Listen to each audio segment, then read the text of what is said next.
Hi, everyone. My name is Greg Shep, and my spouse Debbie and I attend Bethel Church.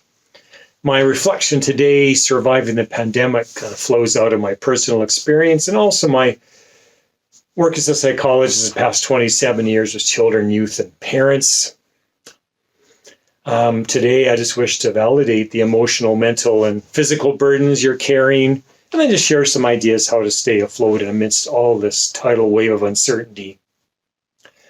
And our research the past 7 months is confirming what each of us are all experiencing, and everyone is affected from age 1 to 91. So just know it's normal and expected to feel like life is just suboptimal, and some days it probably just feels downright crappy. And there's increased fear and anxiety for ourselves, for our family, and for friends about contracting the virus and spreading it to others. And there's a long list of all kinds of other worries and stresses: employment, finances, working from home, schooling your kids from home, and of course, all the stress for students returning to schools this last month. Our daily routines are interrupted, and we've lost meaningful activities, so resulting in sadness and low mood, and for some feeling quite hopeless, and even experiencing suicidal ideas and behavior. And that increased self-isolation at home has sort of intensified feelings of loneliness. Some of us are losing a sense of purpose. Our loss of personal freedom from isolation and for some quarantine creates just frustration and irritability. We might experience resentment towards others who seem to be behaving negligently, increasing the risk of spreading the COVID-19 virus. Some people face stigmatism or being stigmatized for virtue of being ill or being exposed to someone that's had the virus. And of course, don't forget, there's just some people are just more vulnerable.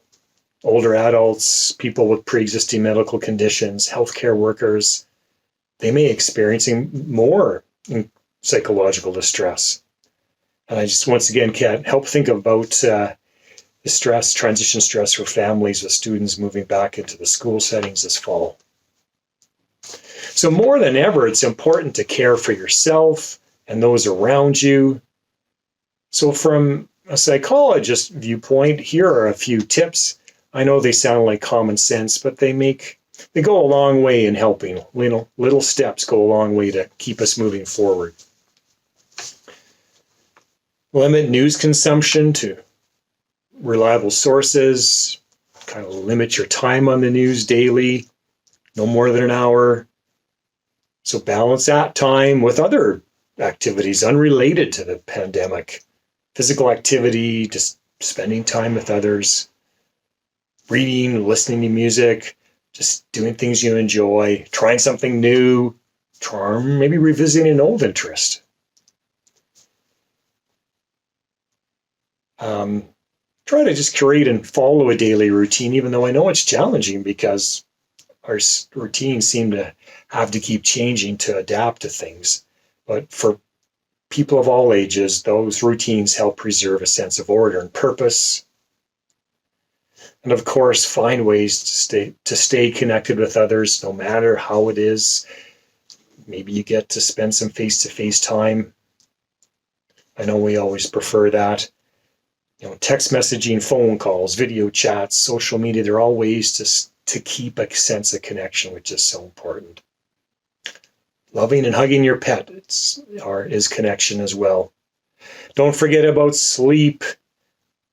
Eating as best you can, and maintaining some level of physical activity, whatever form that takes. And watch you don't fall in a trap of excessive alcohol or substances to manage the stresses. Because in these days, anxiety does create unrealistic or catastrophic ideas of awful things happening. However, these past several months, many of our worries do have a bigger slice of reality. So how do we hold on to hope and resilience clinging to our life preserver, Jesus, who's at our side, even more so in the midst of the adversity we face. A few weeks ago, my sister-in-law, who is no stranger to adversity and major life setbacks, shared a Richard Rohr daily meditation that struck a chord with me. Let me share a portion of Rohr's words. Mr. Rohr was inspired by the life experience of a young Jewish woman, Etty Hillesum, who lived 1914 to 1943. She suffered huge injustices in a World War II concentration camp. And Rohr was also inspired by the words in Psalm 62, likely written in the time of major oppression of the Jewish people. So from Miss Hillesum, we read, "There is a really deep well inside me, and in it dwells God. Sometimes I am there too. And that is all we can manage these days, and also all that really matters, that we safeguard that little piece of you, God, in ourselves." She wrote that in the Westerbork transit camp. Note her second person usage, talking to, open quote, you, God, close quote, quite directly and personally. There is a presence of God with her, even as she is surrounded by so much suffering. And then the perennial classic wisdom of the Psalms, Psalm 62, verses 5 to 9. "In God alone is my soul at rest. God is the source of my hope. In God I find shelter, my rock and my safety. People are but a puff of wind. People who think themselves important are a delusion. Put them on a scale, they are gone in a puff of wind." Somehow our occupation and vocation as believers in this sad time must be first to restore the divine center by holding it and fully occupying it ourselves. If contemplation means anything, it means that we can safeguard that little piece of you, God, as Etty Hillesum describes it. What other power do we have now? All else is tearing us apart, inside and out, no matter how the pandemic unfolds. We cannot abide in such a place for any length of time, or it will become our prison. God cannot abide with us in a place of fear. God cannot abide with us in a place of ill will or hatred. And God cannot abide with us inside a nonstop volley of claim and counterclaim. God cannot abide with us in an endless flow of online punditry and analysis. God cannot speak inside of us so much angry noise and conscious deceit. God cannot be born except in a womb of love. So offer God that womb. Stand as a sentry at the door of your senses for these coming months, so darkness and despair cannot make its way into your soul. If you allow it for too long, it will become who you are, and you will no longer have natural access to the really deep well that Etty Hillesum returned to so often and that held so much vitality and freedom for her. So take extra time these days to find meaningful tasks that keep you centered in God. Stay in touch with people who need your support. Volunteer. Look for ways to show kindness with those around you. Enjoy pleasant activities that bring you joy.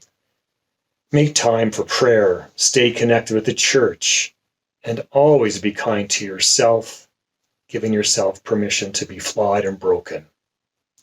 I finished with a prayer from Ted Loder's book, Guerrillas of Grace. The prayer is entitled, Give Me Hope.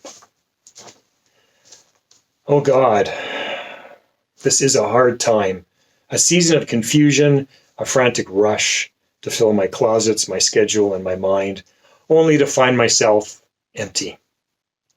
Give me hope, O Lord, and remind me of your steady power and gracious purposes that I may live fully.